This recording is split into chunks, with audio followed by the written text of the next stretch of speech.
ยางตรงดิ้งมาเดี๋ยวจะกิโลเลยนี่2 กิโลน้องเอ๋ยหนูมาให้ละจ่าฝูงขึ้นตัวเอามาทักบ่ได้ทักแวะเลยหรือว่าหอนี้มันเริ่มแวะบ่อ๋อหอทางลงเพิ่นแล้วยางไม่ได้สันเขื่อนพี่น้องเขื่อนสลาหน้าเต่าผมมารองัว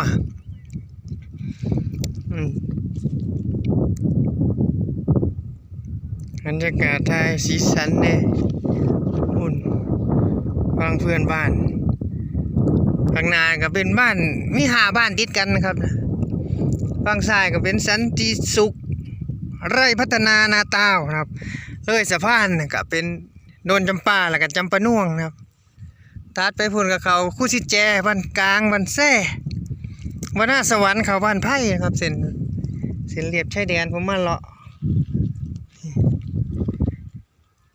อยากได้ตัวนี้อยู่นี่วันนี่สนเข้าอยู่ แล้วบ่ทันว่าพี่น้องไปมันยืนยังไงเอ้ยบ่ เอาเมียสิ่งแห้งเลยพี่น้องผู้ยยางมา2 กิโลบ่มีแตกแถวเลยแน่เดี๋ยวผมสิย่างไล่ด่าไงเล่าโอ้มันเล่นป่องตัวนี้ไป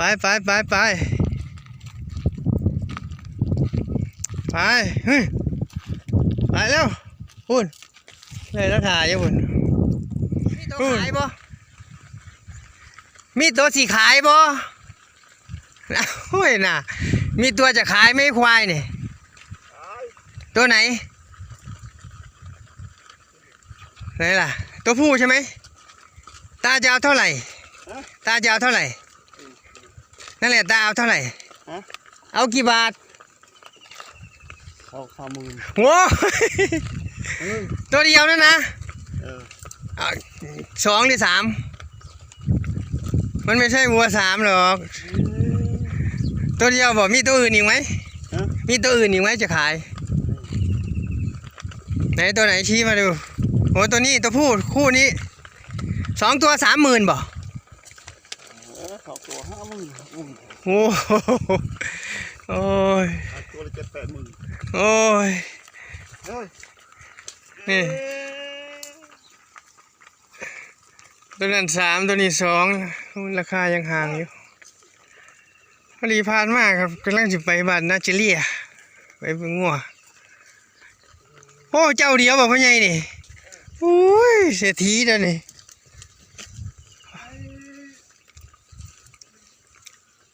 130 2-3นั่นนี่ด่ากันว่าเตรียมมาไหนท่านเดี๋ยวจักบาทก็นี่เจ้าของงัวตัวตั้งไว้คนให้เขาจังสิให้ได้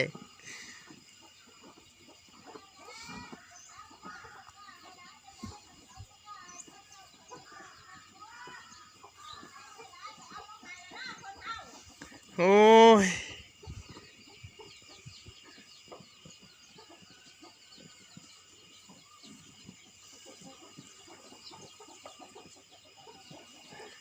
เล่พี่น้องว่ามึงเล่กิโลนี่ประมาณ300อ๋อ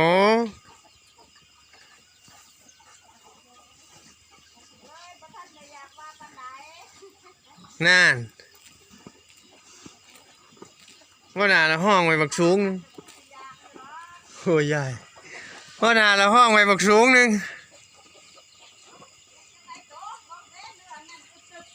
โอ้ย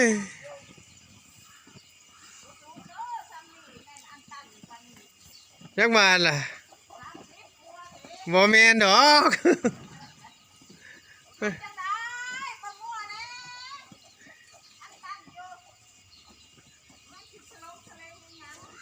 ด่ากันแหลม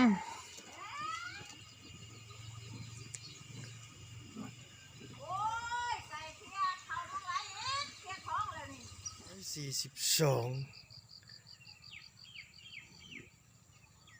ซี่โครงมันดีไหมใช่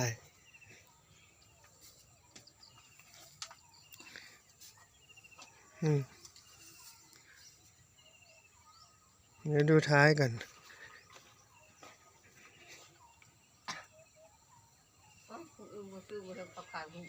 ฮะเนี่ยแผ่นหลังมันดิย้ายรถให้หน่อยรอด20,000ให้หน่อยฮะ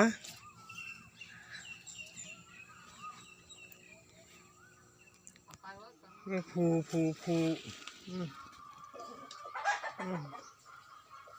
กุบลี่100เท่าไรนี่125ตัวนี่เจ็ดยาวอยู่ห่างภูยาวอยู่เล่นี่จักปีเลยเป็น3-4หรือว่ามันมีลูกเลยบ่เล่นี่โอ้ภูน้อยตัวหนึ่งพ่อปีเลยบ่โอ้ยหน่อยฮักเนาะมึงจอยครับนี่ว่ามันได้ลูกหรือเปล่าตัวนี้ใหญ่ได้ลูกซองแล้วโอ้ลูก2น่ะจ้อยเด็กหนังมันก็ดีแต่มันจ้อยว่าพ่อใหญ่โอ้ยมืด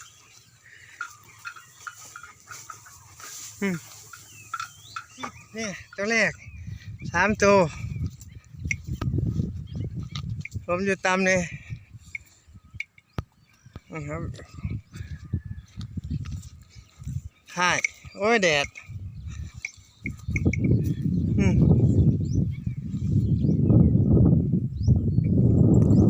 ถ่ายแดดนะด้วยโย่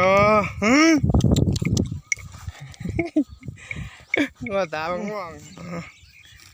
100เท่าไรนี่130ได้นี่ตัวที่2นี่เบิ่งเนื้อ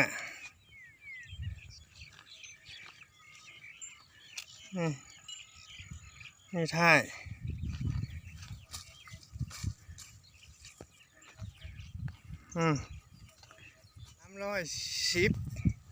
สูงหูถึงปากเลยเจอเมียเบิด